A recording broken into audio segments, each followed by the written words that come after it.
I think when you look at Murray Murray and Ivy, like Murray, I think he's more ready to play right now.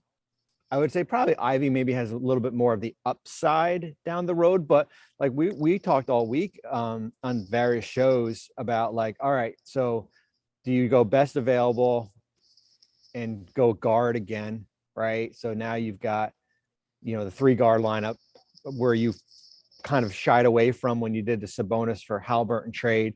Or do you go with a player like Murray, who's, I guess in this draft, older, right? He's 22 years old, probably one of the better shooters, probably was the best player in college basketball last year at Iowa.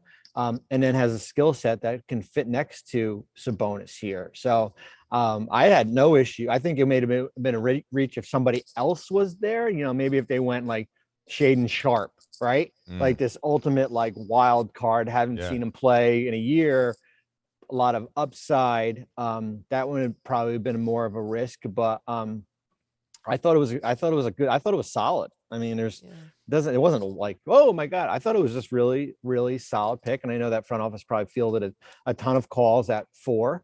And sometimes, draft night trades with players is really hard. Players on rosters, just to do because you're on the clock, right? Like, so I know you have the trades, the options on your board, but you're on the clock. Hey, Sacramento, you got 5 minutes to pick, right? So now you're getting all these calls. Do we want to give you player X? Would you take Harrison? And it's sometimes you make a bad decision when you're forced to do something like that. So all in all, I thought it was a pretty good night, right? I mean, I think you weren't going to get him at 7. If you had stayed at 7, like before the lottery started, he wasn't going to get there at 7. I'm pretty sure of it. So as I said, you get a player that you can play. Like he's going to play for you, like right off. He can play 30 minutes and impact what you're trying to do. I'm curious what you think about this. Monty McNair in his post draft press conference yesterday said he was their best player available. I don't think I've ever heard a GM like go up there and be like, yeah, you know what, this guy was the best player and we chose the best fit. I mean, do you think he was truly the best player available there for them? Or do you think there were teams around the league that had him ranked maybe as the 4th best player?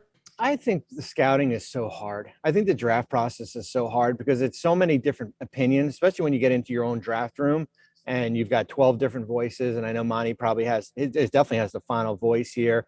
It's like, I said this analogy this morning. It's like you go get ice cream, right? Do you want strawberry, vanilla, chocolate?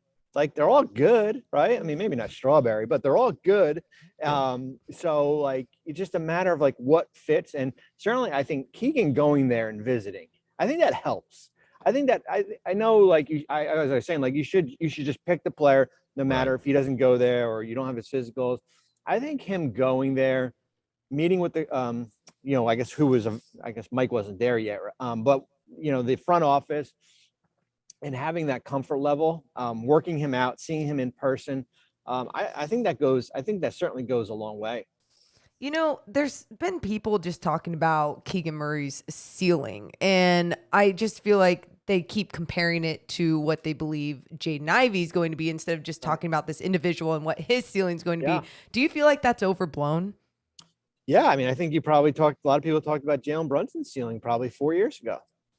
I mean, he got picked 32, I think. And here's a guy who was in college for 4 years. And you know what is he going to be? A rotational guard? Can he be your third backup? Like he doesn't have this superstar talent. I think what happens is you just get teased with 18 and 19-year-old players. And you think that they're going to be, I think Shaden Sharp is a really good example. Like, he's got, I think, all-star level talent, all-star level upside, but you might not see it 2 years from now, right? So I think there's nothing wrong with taking a player who is in college for 3 or 4 years. I mean, Herb Jones is not on Keegan's level, but Herb Jones once goes to New Orleans and probably should have made one of the all defensive teams, right? Yeah. So Draymond goes to 35th. So I have more of a comfort level because I kind of know what I'm going to get. That player is going to be solid for me. There seemed like so much noise before the draft about interest in the number 4 pick. Do you think, I mean, I don't know, it may not be fair to ask you about this, but do you think there was anything close there? Like, were you guys hearing anything that maybe they were close to a deal? I don't think close. I mean, I think you certainly, when you looked at the top 3 teams, I think teams knew that those picks weren't going to be moved out of there. So basically you're staring at, at Sacramento.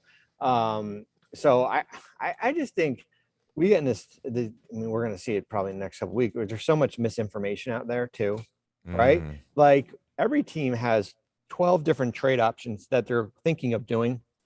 There's no player on your roster that's untouchable, unless you're maybe Steph Curry, and you're just looking for the best fit here.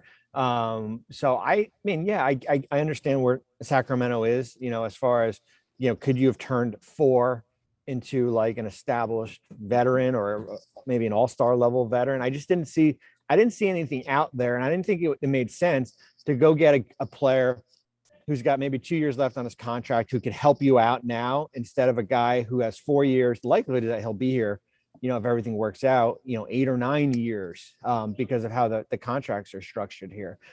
So I actually did not see anything out there that would have made sense.